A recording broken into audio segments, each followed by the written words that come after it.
મિત્રો, જો તમે પુરુષ છો તો સ્ત્રીની આ એક વસ્તુ સંપૂર્ણ રીતે ક્યારે પણ ન ઉતારવી જોઈએ. ગરીબી આવી જાય છે. કેવી રીતે, શું વસ્તુ છે તે આપણે જાણીશું. નમસ્કાર મિત્રો, સ્વાગત છે તમારું ધાર્મિક જીવનમાં. મિત્રો, જો તમે આ કાર્ય કરો છો તો તમારા ઘરે ગરીબી અને નિરાશા આવે છે. વિડીયોમાં આગળ વધતા પહેલા તમને બે હાથ જોડીને એક નાનકડી વિનંતી કરું છું કે જો તમે ભોળાનાથના સાચા ભક્ત છો તો વિડીયોને લાઈક કરો અને ચેનલને સબસ્ક્રાઇબ જરૂર કરજો અને કોમેન્ટ બોક્સમાં ઓમ નમઃ શિવાય લખવાનું ભૂલતા નહીં. મિત્રો, શું તમે જાણો છો કે ગુરુજીના મતે સ્ત્રીની કઈ એવી વસ્તુ છે જેને ક્યારેય પણ ઉતારવી ન જોઈએ?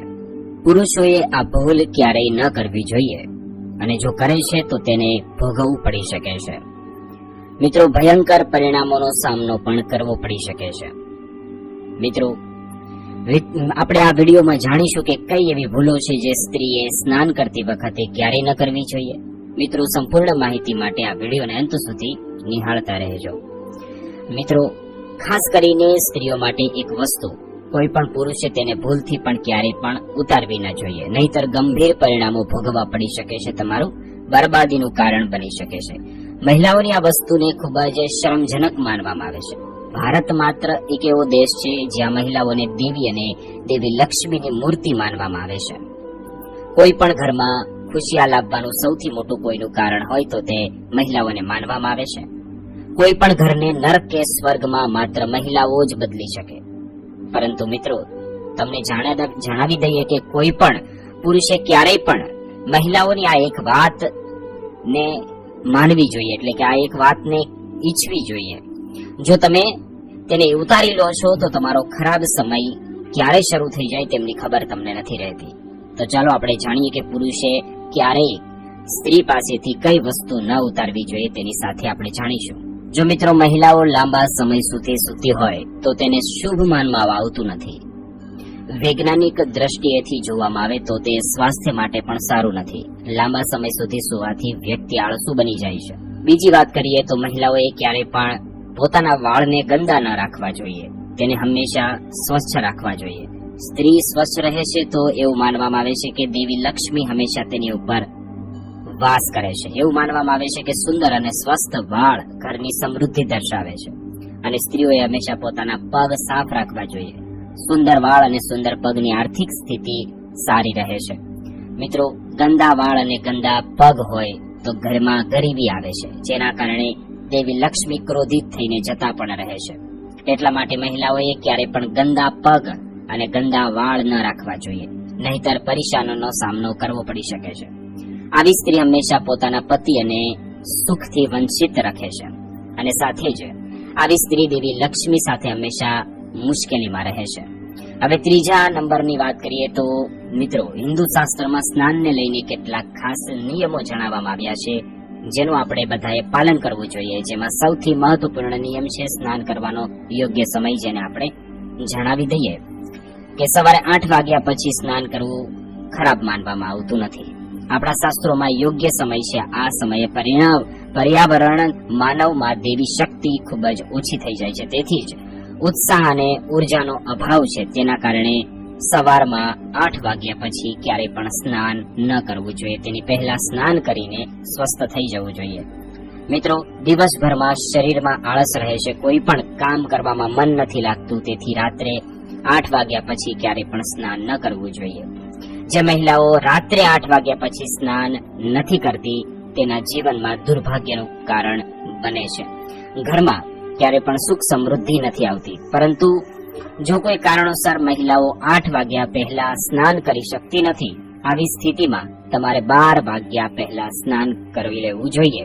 કારણ કે ભગવાન કૃષ્ણના જણાવ્યા અનુસાર કોઈ પણ વ્યક્તિએ ક્યારેય 12 વાગ્યા પછી સ્નાન કરવું જોઈએ નહીં. 12 વાગ્યા પછી કરવામાં આવેલું સ્નાન દાન સ્નાનની શ્રેણીમાં નથી આવતું અને તે સ્નાન માંથી કોઈ પણ લાભ પ્રાપ્ત નથી થતો અને તે અશુદ્ધ ગણવામાં આવે છે.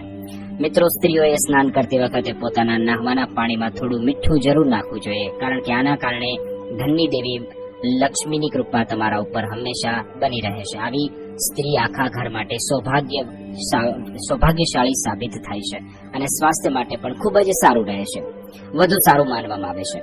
હવે મિત્રો આગળ વાત કરીએ તો સવારે ભોજન બનાવતી વખતે તમારે એક રોટલી અલગથી કાઢી લેવી જોઈએ ગાય માટે. તે પણ ખૂબ જ શુભ માનવામાં આવે છે. દરરોજ એક ગાય માટે રોટલી જરૂર કાઢો. તેમાંથી આપણે ગાયને ખવડાવીએ તો પિતૃદોષ ઘરમાં હોય તો રહેતા નથી અને પિતૃદોષથી છુટકારો મળે છે. નકારાત્મક ઉર્જા ઘરમાંથી હંમેશા માટે દૂર રહે છે. મિત્રો કહેવાય છે કે સવારે દેવી શક્તિનો સંચાર સૌથી વધુ હોય છે. આ સમયે ભગવાન આપણા ઘરેથી બહાર નીકળે અને જો તમે સવારના સમય છોડીને બપોરની સફાઈ કરો તો તમને ક્યારેય પણ સુખ સમૃદ્ધિ નથી મળતી. હંમેશા સવારે તમારે કચરા પોતા કરવા જોઈએ, તે શ્રેષ્ઠ માનવામાં આવે છે. તેનાથી દેવી લક્ષ્મી અસ્થાયી રૂપે તમારા ઘરમાં નિવાસ કરે છે અને ઘરની સંપત્તિને પૈસાથી ભરી દે છે. મિત્રો બપોરના સમયે જેટલી વધુ સ્વચ્છતા કરશો તેટલા ઘરમાં નકારાત્મક ઉર્જા આવશે. મિત્રો જો બપોરના સમયે કોઈ પણ વિસ્તારમાં જવાનું થાય અથવા તો ખાસ કરીને મહિલાઓએ ખાસ કરીને ધ્યાન રાખવું જોઈએ કે આ સમયે નકારાત્મક ઉર્જા બ્રહ્માંડમાં ફરે છે. કબ્રસ્તાન અને સ્મશાન ભૂમિમાં છે અથવા તો નિર્જન સ્થળો ઉપર છે, તો બપોરે જવાનું ક્યાંય ન રાખવું જોઈએ. તેથી નકારાત્મક ઉર્જાથી બચી શકાય છે. મિત્રો સમગ્ર વિશ્વમાં સ્ત્રીઓને દેવીનો દરજ્જો આપવામાં આવ્યો છે. પુરાણોમાં કહેવાયું છે કે દેવી દુર્ગા એટલે કે માતા પાર્વતી બધી જ સ્ત્રીઓમાં નાભીમાં વાસ કરે છે.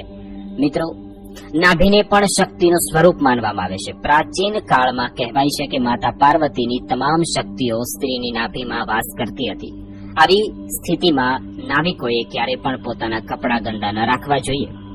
એટલે કે ઘણીવાર મહિલાઓ નાભીને એટલી ગંદી રાખે છે કે તેનાથી દુર્ગંધ આવવા લાગે છે અને તેની અંદર ગંદકી થઈ જાય છે, જેના કારણે દેવી પાર્વતી ક્રોધિત થઈ જાય છે. આવી સ્ત્રીઓને પરેશાનીનો સામનો કરવો પડી શકે છે. તેનાથી ઉલટું તેના પર દોષ વધે છે. શાસ્ત્રોમાં કહેવાયું છે કે જે પણ સ્ત્રી પોતાના નાભીને ગંદી રાખે છે તેના લગ્ન જીવનમાં અવરોધો આવે છે, મુશ્કેલીઓ આવે છે. નાભીમાં દેવી પાર્વતીનો વાસ હોવાથી સ્ત્રીનું જીવન પણ ખરાબ થઈ જાય છે.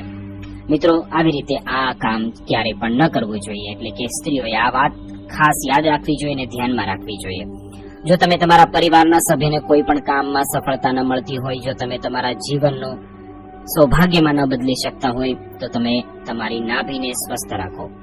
મિત્રો હવે જાણીએ કે મહિલાઓની કઈ એવી વસ્તુ છે જેને પુરુષે ક્યારે પણ ઉતારવી ન જોઈએ, તેના ગંભીર પરિણામો ભોગવવા પડે છે. તેની વિશે આપણે હવે જાણીએ. મિત્રો શાસ્ત્રોમાં લખ્યું છે કે જ્યાં પણ સ્ત્રીનું અપમાન થાય છે ત્યાં ભગવાન તેની તે જગ્યા હોય તે લઈ લે છે. એટલે કે ભગવાન ત્યાંથી જતા રહે છે અને તે વ્યક્તિ ઉપર આફતો આવવા લાગે છે. વ્યક્તિએ કોઈની સામે વારંવાર સ્ત્રીને નમન કરવો જોઈએ, દેવીનું અપમાન ન કરવું જોઈએ. જો તમે તેવું કરો છો તો સ્ત્રીઓને નીચે મૂકીને શક્તિશાળી બનો છો. તો મહિલાનું અપમાન કરવા વાળાએ ભગવાન શ્રી કૃષ્ણએ કહ્યું છે કે તેને જીવનમાં ક્યારેય પણ સુખ નથી મળતું અને તેના ઘરમાંથી બધા જ દેવી દેવતાઓ વાસ કરતા હોય તે દૂર જતા રહે છે અને ઘરમાં દોષ લાગી જાય છે. તો મિત્રો આ રીતે ક્યારેય પણ કોઈ સ્ત્રી સાથે આવા કાર્ય ન કરવા જોઈએ. એટલે કે કોઈ પણ રીતે તેની પટ્ટી ન ઉતારવી જોઈએ. તો આ વાત હતી મિત્રો, તે કોઈ પણ સ્ત્રી સાથે આ કાર્ય ન કરવું જોઈએ. તો ચાલો ફરીથી મળીશું એક નવા વિડીયો સાથે. આભાર.